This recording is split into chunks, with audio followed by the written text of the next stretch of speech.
Ito yung first time natin na magdadrive tayo ng malayo gamit yung ating BYD na tank. So pupunta tayo ngayon ng Batangas. Kukuhanin natin yung average consumption ng gasolina mula dito papuntang Batangas and then pabalik dito. Andito tayo ngayon sa SM South Mall. Dito tayo magsisimula at dito tayo mag-gasolina sa Uni Oil. So mag-start tayo ng full tank, 1,020 km ang range na matatakbo niya before empty. Yung battery niya is 99%. Isinero natin yung trip para ito yung makukonsumo natin. Dito natin i-divide kung ilan yung masasali na gasolina mamaya. Naka-cruise control ako ng 100. Binabasa niya yung nasa harapan. Ayan, yung L3. So, naka-adapted cruise control siya. Kusa siyang bumibilis, kusa siyang nagpepreno. Yung pa ako, naka-ganito lang.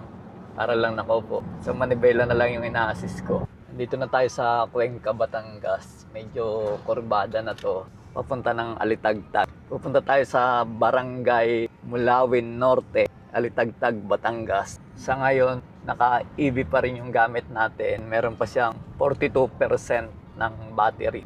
At yung 1,020 km ng gasolina ay hindi pa nagagamit. As of now, nandito na tayo ngayon sa Alitagtag. Meron pang 40% na battery. Naka-EV mode pa rin tayo. Hindi pa rin nababawasan yung ating gasolina kahit kaunti. Yan ang advantage ng plug-in hybrid. Talagang halos hindi mabawasan ng gasolina habang meron pang electric vehicle tayo nagagamit. So, nandito na ako ngayon sa Barangay Mulawin dito sa bayan ng Alitagtag. Pumarito tayo sa kaibigan natin na si Brother Egay, yung may-ari ng 4AM crew na pinapag-ceramic coating natin. Yung nag-ceramic coating ng Fortuner at ng Hilux. Ngayon, yung mga tropang Mark Boys na andito.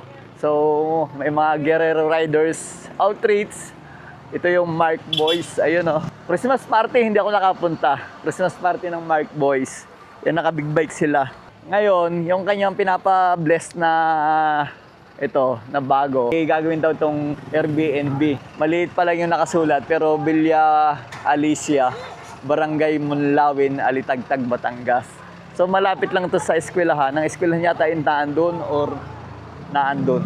Hindi ko alam kung nasaan banda yung eskwelahan, pero napakaganda nitong lugar. Kasi pag-akyat mo dito, ito parang parking lang eh. Second floor, right, ayan. Tapos merong event place dito na pwedeng, ayun oh, pwede nagiinom sila. Ayun, may swimming pool. Pwedeng pambata. Ilang feet yan? Ilang feet? 5? Malalim na yun ha, 5. Tapos may minibar dito. Sarap dito ha, parang lutuan.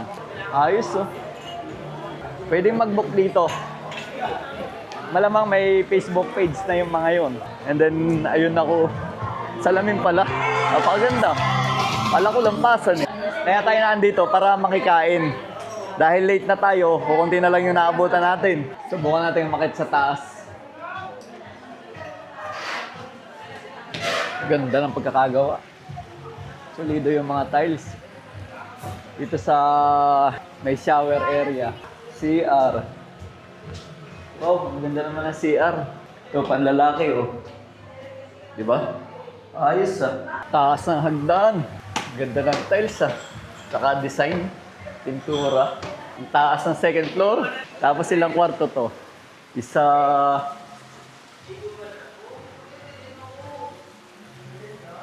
Ito, CR. Wow, another CR pa rin. Parang dami naman CR, ang lalaki pa.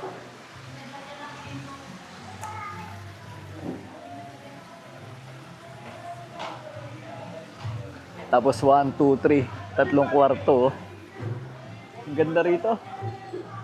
Yung Mount Makulot.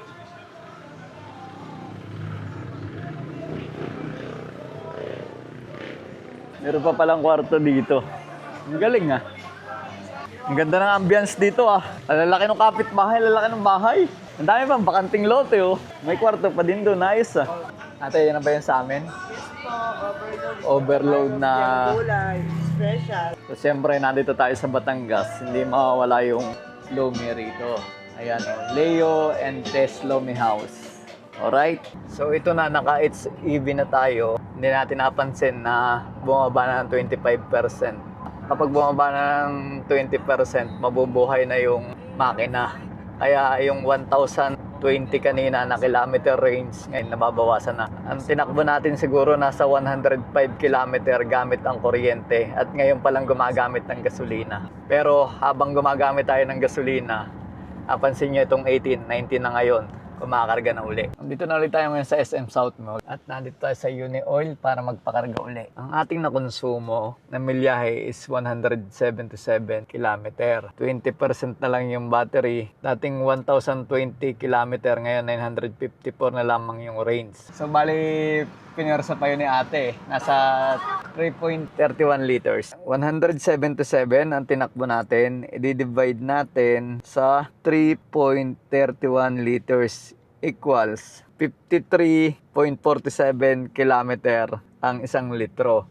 Combination nyo ng ginamit ko muna ng EV. Electric vehicle muna ang ginamit ko. Nung mag-empty yung battery ng 20%, automatic na nabuhay na yung hybrid. So kung i-compute natin yung hybrid kasi 177 ang tinakbo natin, tapos nag-ship yung ng hybrid is 105 equals 72 kilometer. Ayan. So yung 72 kilometer na tinakbo ng hybrid, i-divide natin dun sa 3.31 equals. Nakarating na ako sa bahay. So, bali ang kinalabasan ng hybrid na ginamit natin is 21.7 kilometer, isang litro. Bali, ang nagastos lang natin sa gasolina, 3.31 liters, nasa 175 pesos din, di ba? Yun lang, mas mahal pa yung toll gate kaysa gasolina, di ba? Kung hindi hybrid to at hindi electric, siguro gumastos tayo ng kulang-kulang 1,000 yun. Kasi ang inikot natin, lumabas tayo ng Lipa, Alitagtag, umikot tayo sa may bypass ng San Pascual yata yun, tapos pumasok tayo ng Batangas City na mismo, yung dulo ng Star Tollway, tapos pabalik dito ng Metro Manila. So ayos na ayos, no? Nagamit natin yung gusto nating mangyari na makatipid tayo.